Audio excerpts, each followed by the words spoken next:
Kinumpirma ang dalawang karagdagang frigate sa 2029. Pinirmahan na ang kontrata.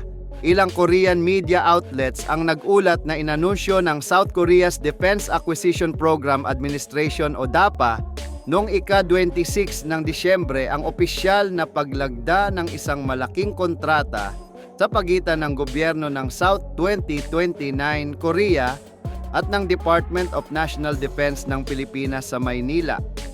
Ang kasunduang ito ay nagkakahalaga ng humigit kumulang $578 milyong o katumbas ng 850 bilyong won at sumasaklaw sa konstruksyon at paghahatid ng dalawang bagong frigate para sa hukbong dagat ng Pilipinas. Isa sa mga pinaka-interesanteng usapin na muling lumutang kaugnay ng bagong kontrata ay ang matagal ng interes ng Philippine Navy sa mas malaking Vertical Launch System o VLS, partikular ang posibilidad ng 48-cell VLS configuration. Sa mga nakaraang pahayag at diskusyon hinggil sa hinaharap na surface combatants, malinaw na ipinakita ng hukbong dagat ang hangarin nitong magkaroon ng mas malaking missile capacity, lalo na para sa air defense at multi-role operation. Kung maisa sa katuparan, ang 48-cell VLS ay magiging isang napakalaking pag-upgrade kumpara sa kasalukuyang armas ng mga frigate ng Pilipinas. Magbibigay ito ng kakayahang magdala ng mas maraming uri ng missile, kabilang ang medium-range surface-to-air missiles, point defense interceptors, anti-submarine weapons, at posibleng mga susunod pang advanced missile system sa hinaharap. Gayunpaman, sa kasalukuyan ay wala pang opisyal na kumpirmasyon kung ang dalawang bagong frigate ay agad nalalagyan ng ganitong kalaking VLS. Maraming salik ang maaaring makaapekto sa desisyong ito, kabilang ang budget, disenyo ng barko, integrasyon ng combat systems, at ang pangkalahatang doktrina ng Philippine Navy. Gayunman, kilala ang mga disenyo ng Korean frigates sa kanilang modularity at kakayahang i-upgrade sa hinaharap.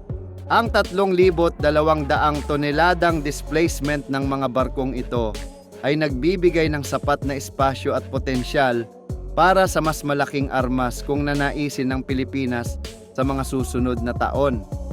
Posible ring piliin ng Philippine Navy ang isang hakbang-hakbang na estratehiya kung saan ihahatid muna ang mga barko sa isang baseline configuration, ngunit inihahanda ang istruktura para sa mas malaking BLS upgrade sa hinaharap. Ang ganitong diskarte ay umaayon sa kasalukuyang direksyon ng modernisasyon ng bansa, kung saan unti-unting pinapalakas ang kakayahan ng sandatahang lakas habang isinasaalang-alang ang pangmatagalang gastos. Kung sakaling matuloy ang 48-cell VLS sa mga bagong frigate, ito ay magmamarka ng malaking pagbabago sa papel ng Philippine Navy mula sa limitadong self-defense capability patungo sa mas seryosong area air defense role. Magpapalakas ito sa proteksyon ng buong fleet, magpapabuti sa interoperability sa mga kaalyadong bansa, at magbibigay ng mas matibay na deterrence sa mga pinagtatalunang karagatan. Sa ngayon, ang kumpirmasyon ng dalawang karagdagang frigate na ihahatid pagsapit ng 2029 ay isa ng napakalaking tagumpay para sa Pilipinas.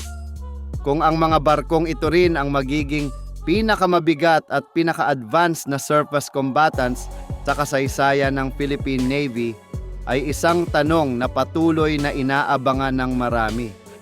Ang malinaw, pinatitibay ng kasunduang ito ang lumalalim na ugnayang pansiguridad ng Pilipinas at South Korea at ang seryosong hangarin ng Maynila na bumuo ng isang mas moderno, mas may kakayahan at mas handang hukbong dagat para sa hinaharap. Sa ilalim ng kontrata, ang HD Hyundai Heavy Industries, ang nangungunang shipbuilder ng South Korea, ang siyang gagawa ng dalawang frigate na may tinatayang 3,200 toneladang displacement. Ayon sa DAPA, Ang dalawang barkong pandigma ay inaasahang maihahatid sa Philippine Navy bago o sa taong 2029. Ang proyektong ito ay itinuturing na malaking hakbang sa patuloy na modernisasyon ng hukbong dagat ng bansa, lalo na sa gitna ng umiinit na sitwasyong pangseguridad sa rehiyon. Pinuri ng DAPA ang kasunduang ito bilang bunga ng aktibong sales diplomacy ng pamahalaang South Korea, kasabay ng matibay na reputasyon ng mga kumpanyang pandepensa nito pagdating sa kalidad, presyo, at kakayahang magbigay ng maintenance, repair at overhaul support. Mahalaga ito para sa Pilipinas na mas pinahahalagahan ngayon ang pangmatagalang operational readiness at sustainability ng mga bagong barko. Ang kontratang ito ay malinaw na pagpapatuloy ng matagumpay na kooperasyon sa pagitan ng Pilipinas at South Korea, lalo na matapos ang naunang Jose Rizal Class Frigate Program.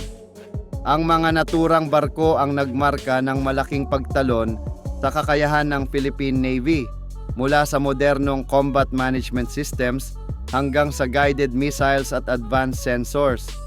Dahil dito, hindi nakapagtataka na muling pinili ng Maynila ang Korean shipbuilder para sa panibagong batch ng mga frigate.